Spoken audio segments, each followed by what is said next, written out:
الذي أنزل على عبده الكتاب ولم يجعل له عوجا ونشهد أن لا إله إلا الله وحده لا شريك له ونشهد أن سيدنا وسيدنا الطاهرين وعلى سائر الصحابة والتابعين رضوان الله عليهم أجمعين أما بعد فأعوذ بالله من الشيطان الرجيم بسم الله الرحمن الرحيم يا أيها الناس إنا خلقناكم من ذكر وأنثى وجعلناكم شعوبا وقبائل لتعارفوا إن أكرمكم عند الله أتقاكم صدق الله العظيم.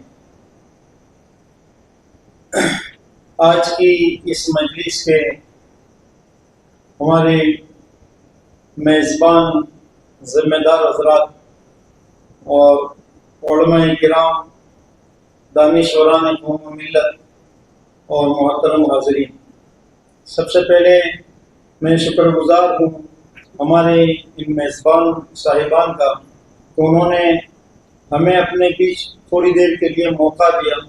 اللہ تعالیٰ ان کو بہتر بدلہ نصیب کریں اور اسی طرح ہم مل جل کر دین اسلام کی خدمت کرتے رہیں. میرے دوستوں، ہم تمام جانتے ہیں کہ رمضان مبارک کا بابرکت عظمت والا برکتوں والا مہینہ چل رہا ہے کہ جس میں اللہ تعالیٰ کی رحمتیں اللہ کی مخلوق پر برس رہی ہیں کہ یہاں ہم تمام کا جمع ہونا عظمت قرآن کے عنوان پر یہ اللہ تعالیٰ کی توفیق اور ہدایت سے ہوا ہے. اللہ رب العزت نے ہم تمام کو اپنے نبی حضرت محمد صلی اللہ تعالیٰ علیہ وسلم کے صدقے میں قرآن مقدس جیسی عظیم دولت اور عظیم کتاب ہم تمام کو عنایت فرمائی. ایمان کے بعد ہمارے پاس جو عظیم سرمایہ ہے وہ قرآن عظیم، قرآن کریم. یہی وہ قرآن کریم ہے کہ جس نے ہزاروں انسانوں کی بلکہ انہد انسانوں کی زندگی کو بدل دیا، جنہوں نے انسانوں کے قلوب کو بدل دیا.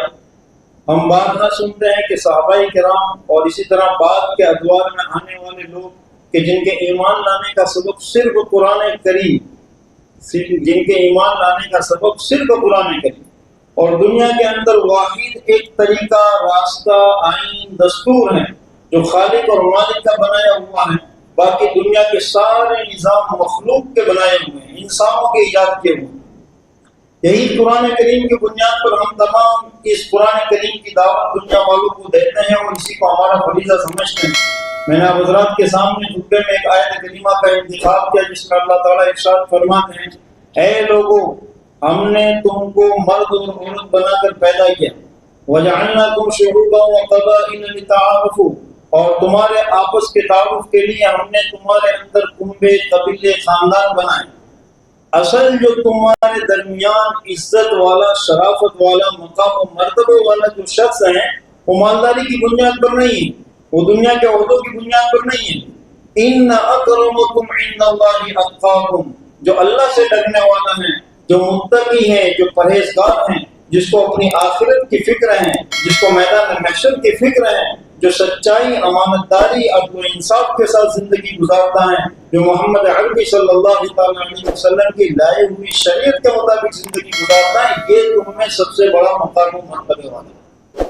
ہم تمام اپنی زندگی کا مقصد یہی سمجھتے ہیں کہ اللہ تعالیٰ نے ہمیں جو یہاں تھوڑے سے وقت کے لیے بھیجا ہے کہ ہماری ذات سے اللہ کے مخلوق کو فائدہ پہنچ جائے اور ہم اپنی آخرت بنا کر، سنوار کر، آخرت کے ذخیرے کے ساتھ اس دنیا سے رخصت ہو.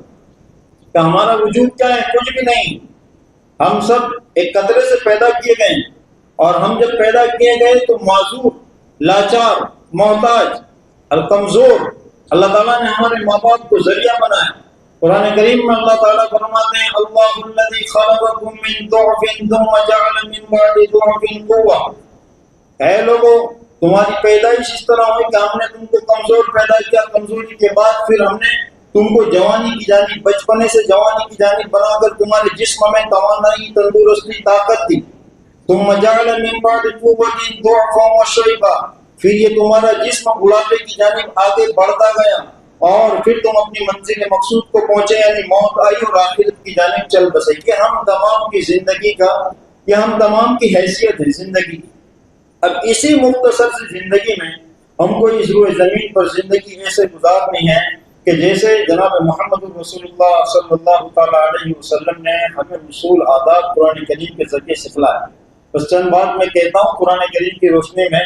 اللہ تعالیٰ فرماتے ہیں اِنَّكَ لَعَلَىٰ خُلُقٍ عَظِيمٍ، اے پیغمبر آپ کی ذات گرامی پوری کے پوری اخلاق حسنہ کے حامل ہیں۔ آپ کی ذات، آپ کی زندگی خلق عظیم ہے۔ دنیا میں آپ سے بڑھ کر با اخلاق، آپ سے بڑھ کر کامل، آپ سے بڑھ کر بڑے درجے والا کوئی پیدا نہیں کیا۔ آپ ہی نمونہ ہے پوری انسانیت کے لیے۔ لَقَدْ كَانَ لَكُمْ فِي رَسُولِ اللَّهِ أُسْوَةٌ حَسَنَةٌ، آپ ہی آئیڈیل ہیں، آپ ہی نمونہ ہیں تمام انسانیت، قیامت تک آنے والی انسانیت کے لیے۔ اللہ رب العزت اپنے محبوب صلی اللہ تعالیٰ علیہ وسلم کے اوصاف کو بیان فرماتے ہیں، فَبِمَا رَحْمَةٍ مِّنَ اللَّهِ لِنتَ لَهُمْ وَلَوْ كُنتَ فَظًّا غَلِيظَ الْقَلْبِ لَانفَضُّوا مِنْ حَوْلِكَ، اے میرے محبوب اگر آپ رحم نہ کرتے، آپ کے دل میں رحم نہ ہوتا تو یہ آپ کے ارد گرد مکہ المکرمہ کی سرزمین پر جو مجمع اکٹھا ہوا ہے، جو لوگ آپ کے پاس ایمان لائے ہیں، یہ جمع نہ ہوتا۔ یہ آپ کی رحمدلی ہے، یہ آپ کی نرمی ہے۔ اور ہمارے نبی کا پیغام ہر امتی کو ہے کہ ہماری زندگیوں میں یہ نرمی، یہ اخلاق ہو، یہ محبت ہو، انسانیت سے محبت ہو، اللہ کی مخلوق سے محبت ہو کہ ہم کیا ہیں، کچھ بھی نہیں، آج ہے کل کو چلے جائیں گے، لیکن کچھ تو اپنے پاس لے کر جائیں۔ لہذا اللہ رب العزت نے قرآن کریم میں جنتی لوگوں کے اوصاف بیان کہ جنتی لوگ دنیا میں زندگی کیسے گزار کر جائیں۔ ہم تمام انسان ہیں، لہذا ہم کو دنیاوی ذمہ داریاں ہمارے ساتھ وابستہ ہیں۔ گھر کی ذمہ داری، کاروبار کی ذمہ داری، معاشرت کی ذمہ داری، سماج کی ذمہ داری، مختلف ذمہ داریاں، لیکن قرآن ہمیں اخلاق سکھلاتا ہے کہ ہمیں قرآنی اخلاق کو اپنے اندر پیدا کر کے ان ذمہ داریوں کو ادا کرنا ہے۔ ہم انسان ہیں، ہماری فطرت میں اللہ تعالیٰ نے خواہشات رکھی ہیں، ہماری فطرت میں اللہ نے غصہ، غضب رکھا ہے، ہماری فطرت میں بہت سی چیزیں رکھی ہیں، لیکن قرآن تمہارے لیے ہدایت ہے، تمہاری رہبری کرتا ہے۔ وَسَارِعُوا إِلَىٰ مَغْفِرَةٍ مِّن رَّبِّكُمْ وَجَنَّةٍ عَرْضُهَا السَّمَاوَاتُ وَالْأَرْضُ أُعِدَّتْ لِلْمُتَّقِينَ، اے مومنو جس جنت کے تم طلبگار ہو، جس جنت کو تم اپنی دعاؤں میں مانگتے ہو، جس کو تم اپنی مقصد حیات سمجھتے ہو، اس جنت کو پانے والے لوگ دنیا کے اندر جو زندگی گزاریں گے، کہ جو متقی اور پرہیزگار ہوں گے، کیسی زندگی گزاریں گے؟ الذین ينفقون فی السراء والضراء والکاظمین الغیظ والعافین عن الناس، کہ وہ خوشحالی میں اور تنگی میں اللہ کی مخلوق کا خیال رکھنے والے ہوں گے، اور وہ اپنے غصے پر کنٹرول کرنے والے ہوں گے، اپنے غصے پر قابو کرنے والے ہوں گے، وہ اللہ کی مخلوق کو معاف کرنے والے ہوں گے، وہ رحم دل ہوں گے۔ بس انہی چند باتوں پر میں اپنی بات کو ختم کرنے جا رہا ہوں کہ آج دنیا میں ہم اسلام کی رہل پہل چہل پہل دیکھ رہے ہیں، ہر جانب ہمیں اسلام نظر آ رہا ہے کہ محمد الرسول اللہ صلی اللہ تعالی علیہ وسلم کے وہ شریفانہ اور کریمانہ اخلاق کا نتیجہ ہے کہ آپ کے اندر وہ رحم دلی، وہ نرمی، لوگوں کو معاف کرنا، درگزر کرنا اور ایک بہترین سماج کو تشکیل دینا، اسی کا نتیجہ ہے کہ یہ انسانیت اسلام کی جانب آمادہ ہوئی اور اس نے اسلام کا قبول کیا۔ آج ہم تمام کی ذمہ داری ہے کہ ہماری زندگیوں میں اسلام اخلاق کے ساتھ، نام کا اسلام نہ ہو۔ قرآن ہمیں پیغام دیتا ہے، یا ایھا الذین آمنوا ادخلوا فی السلم کافہ، اے ایمان والو اسلام کو کامل طور پر اپناؤ۔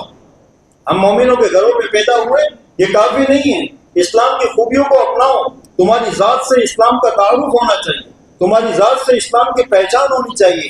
اور قرآن کریم کا پورا لب لباب اور خلاصہ جو اللہ تعالیٰ نے سورہ فاتحہ کے اندر بیان فرمایا وہ یہی ہے کہ ایک اللہ کی عبادت، ایک اللہ کو ماننا اور اپنی آخرت کی فکر کے ساتھ مخلوق کی خدمت اور مخلوق کی ضروریات کو پورا کرتے ہوئے زندگی گزارنا، ہر ایک سے ملنا۔ یہ دنیا کے اندر بسنے والے سارے انسان اللہ کا کنبہ ہے، اللہ کی مخلوق، یہ آج آگے پیچھے ہوئے ہیں، یہ سب اللہ کے پیدا کیے ہوئے ہیں۔ اللہ تعالیٰ نے ان تمام کے لیے ہدایت کی شکل قرآن کریم کو اتارا ہے، فَمَنْ شَاءَ فَلْيُؤْمِنْ وَمَنْ شَاءَ فَلْيَكْفُرْ۔ اب یہ ہدایت تمام کے سامنے سورج کی روشنی کی طرح عیاں ہیں، واضح ہیں، جو چاہیں ایمان قبول کر لیں، جو چاہیں انکار کر دیں۔ یہ دھرتی یہاں انسان کو اختیار کیا گیا ہے، یہاں کسی کو مجبور نہیں کیا جائے گا، یہاں کسی کو مجبور نہیں کیا جائے گا۔ بس یہ ہے کہ اس دنیا کی زندگی کی بدولت وہ اپنے انجام کو پہنچیں گے۔ نیک کار ہیں، اللہ تعالیٰ جنت میں ان کو عوض دیں گے، بدلہ دیں گے، اور اگر نافرمان ہیں اللہ تعالیٰ ان کے انجام تک پہنچائیں گے۔ لیکن ہم ایمان والوں کی ذمہ داری ہے کہ ہم محمد عربی صلی اللہ تعالیٰ علیہ وسلم کے ان اخلاق کو زندہ کریں جو آپ کے اہل بیت نے لوگوں کے سامنے زندگی گزار کر بتلائیں، جو آپ کے صحابہ کرام نے زندگی گزار کر بتلائیں۔ ایک بات ذہن میں آئی، عرض کرتا چلوں، روایتوں میں خلیفۃ المسلمین امیر المؤمنین سیدنا علی المرتضی رضی اللہ تعالیٰ عنہ کا ایک واقعہ نقل کیا گیا ہے کہ جب آپ مسلمانوں کے بادشاہ تھے، جب آپ امیر المؤمنین تھے، اس وقت آپ کی ایک زیرہ گم ہو گئی، اور چند دنوں کے بعد آپ نے اس زیرہ کو ایک یہودی کے پاس دیکھا۔ جب یہودی کے پاس دیکھا تو آپ نے اپنا مطالبہ کیا کہ یہ تو میری ہی زیرہ ہے، یہ زیرہ تو میری ہے، اور علامتیں آپ نے بتلائی۔ وہ یہودی انکار کرنے لگا۔ معاملہ قاضی وقت کی عدالت میں گیا۔ امام شورے اس وقت قاضی تھے، قاضی شہر تھے۔ جب معاملہ پہنچا تو قاضی نے امیر المؤمنین سے شہادت طلب کی کہ آپ کے پاس کیا گواہ ہے کہ یہ آپ کی زیرہ ہے۔ حضرت علی المرتضی رضی اللہ تعالیٰ عنہ نے نواسۂ رسول حضرت حسن رضی اللہ تعالیٰ عنہ کو اپیش کر دیا۔ قاضی نے اسلامی شریعت کے مطابق یہ بات کہی کہ رشتہ دار کی گواہی ایک دوسرے رشتہ دار کے حق میں قبول نہیں کی جاتی، آپ کسی اور گواہ کو پیش کریں۔ ان تمام اصول کو سامنے رکھتے ہوئے قاضی نے یہودی کے حق میں فیصلہ کر دیا کہ زیرہ آپ رکھیں۔ کچھ ہی مدت کے بعد حضرت علی کرم اللہ وجہہ کے اخلاق آپ دیکھیں، آپ کا عدل و انصاف دیکھیں کہ آپ بادشاہ وقت ہیں، امیر المؤمنین ہیں، آپ چاہتے ہیں تو آپ اپنا مطالبہ زور و شور سے اور طاقت کے بلبوتے پہ کر سکتے تھے، لیکن نہیں کیا، صبر کیا، قاضی کے فیصلے کو قبول کیا۔ اللہ تعالیٰ نے آپ کے اس اخلاق کا اثر اس یہودی پر ایسا ڈالا کہ وہ ایمان لانے پر مجبور ہوا، اور اس نے یہ کہا کہ ایسا مذہب، ایسا دین کہ جہاں خلیفۃ المسلمین، جہاں بادشاہ بھی کٹہرے میں کھڑا کر دیا جائے اور اس سے بھی شہادت لی جائے، آخر اس دین سے سچا مذہب اور دین کوئی نہیں ہو سکتا۔ یہ ہمارے اسلاف کے اخلاق تھے جو قرآن ہمیں دعوت دیتا ہے۔ میں بس شکر گزاری کے کلمات کے ساتھ اب رخصتی لیتا ہوں کہ آپ حضرات نے، ہماری ذمہ داران نے ہمیں اس لائق فائق سمجھا اور کچھ وقت کے لیے ہمیں موقع دیا۔ اللہ تعالیٰ ان تمام کو بہتر بدلہ نصیب فرمائے، ہم تمام کے یہاں جمع ہونے کو قبول فرمائے۔ وآخر دعوانا الحمدللہ رب العالمین۔